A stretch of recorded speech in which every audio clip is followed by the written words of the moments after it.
I love how best-selling author Tim Ferriss puts it in his very popular book, Tools of Titans. The most successful people have their weekend planned out by Tuesday. So they not only plan for rest, but they're also very intentional about how they use that rest to recharge. And this isn't just an opinion either. There's been a lot of research that shows us how getting rest is key to getting more done. One of my favorite examples is the study quoted by New York Times bestselling author in her book, Burnout. Two groups of research participants were asked to do mentally draining tasks, but in between each task, one group was told to relax. They even had calming music playing and were actively encouraged to rest. The other group, though, wasn't told to do anything. They just sat there waiting for the next round of exercises. And the result? The group that had actively relaxed was twice as persistent with the next task as the group that had just waited around. This proves that resting isn't lazy.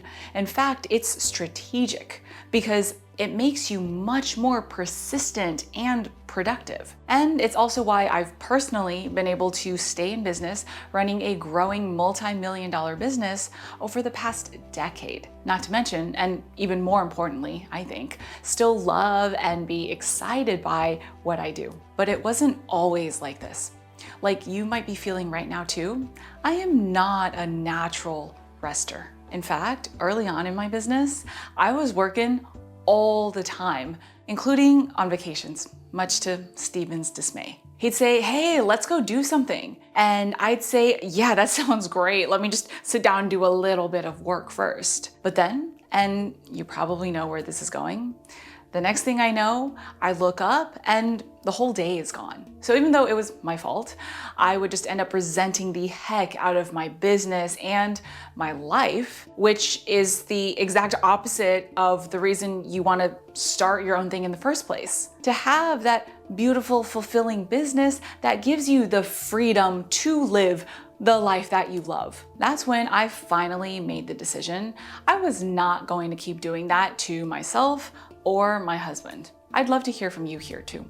Have you ever reached that point in your own business where you have just had enough of that constant hustle without time to recharge or relax? Or are you still in that pattern maybe right now and are looking for a way out? If so, please know you are not alone. And the solution is, drum roll please, plan your breaks. And then actually take them. Don't do what I used to do on vacation. That means it's gotta be intentional, not just an afterthought. So don't wait until Saturday and think, oh wow, it's the weekend, what should I do today? Been there. But it's not just about having perfectly restful weekends either, because let's be honest, sometimes life gets in the way. Your kids might have back-to-back games, or you might have a little extra work that you need to do to make a hard deadline. That's why the real question is, what is your flow of rest? This is how you know when to plan intentional rest into your schedule. And it starts with knowing just how much rest you actually need, which luckily for us is something that science has already answered. For every 24 hours, 10 of those should ideally be rest hours. That's 42%. Now, I know that sounds like a lot, but let's walk through what this could actually look like in your daily life using this awesome graph that Amelia Nagoski shared in her book. 8 hours is dedicated to sleep. And then you have 2 hours to use on things that recharge you, like reading or exercise. But it also does not have to be like this every day. You can average it out over a week, a month, or more. So your job, and we'll be figuring this out together, is finding those 2 hours on average. For me personally, I follow seasons.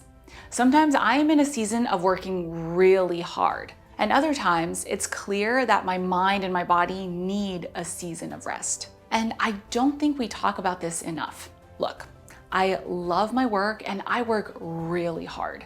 Anyone who tells you that you don't need to work hard to build your dream business is lying to you. But you've also got to take care of your human being, or else your body is gonna do it for you through sickness, burnout, or just pure exhaustion. But just like how the way you work best is personal to you and your energy levels, it's the same thing with rest and recharging. And honestly, it took me a long time to learn this because I don't think most of us are taught to view rest as being just as important as work. But once you make that shift in perspective, you realize, oh, I can apply the same principles that I use to be intentional with my work to also be intentional with my rest. For example, just as I know that I personally have high energy for work on Monday morning, I know that by the time Friday rolls around, I'm gonna have less energy. So I plan for lighter tasks on Friday and sometimes even take most of the day off. You can also do the same thing on a larger timescale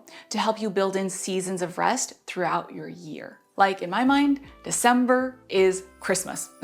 I'm celebrating the entire month. But more seriously, high five to prioritizing your rest and your family just as much, if not even more so, than your work. And if you love Christmas as much as I do, I would love to hear your favorite Christmas activity in the comments. Mine is singing Christmas songs all month long.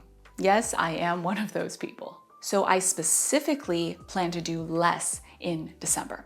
Speaking of which, heads up, my team and I are taking 2 weeks off this month for this YouTube channel. That means there won't be a video next Wednesday or the week of Christmas. And because I only share with you the things that I actually do, I want you to know this break has been on the books for everyone since summer. And this is how my team and I make sure that we get recharged so we can come back next year ready to deliver even more amazing content for you.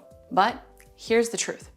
This kind of planning to make sure that you get the rest that you need does not happen by accident, especially when you sometimes need to take into account the schedules of your friends, family, and colleagues.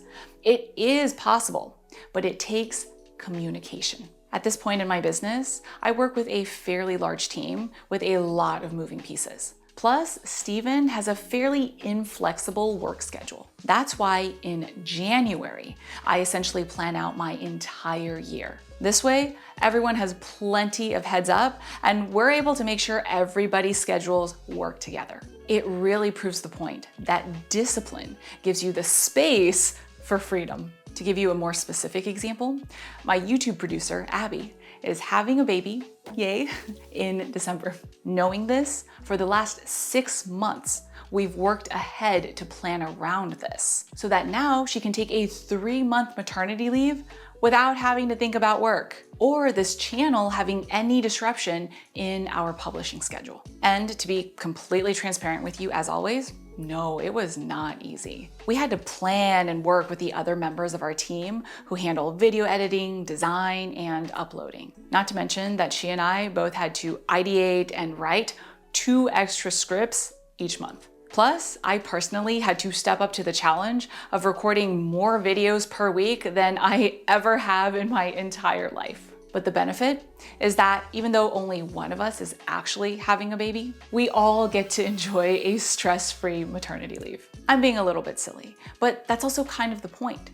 You don't live or work in a vacuum, so why would you expect to rest in one either? And by the way, this also applies to you being able to take time off of your client work as well. For example, I schedule my long-term client calls out a year in advance for this exact reason. Now, of course, it's not going to be perfect. From time to time, you will have to move things around and reschedule. That's just being human. But knowing that your business and life can flow in a way that supports you and what you need is a big motivation for using this framework.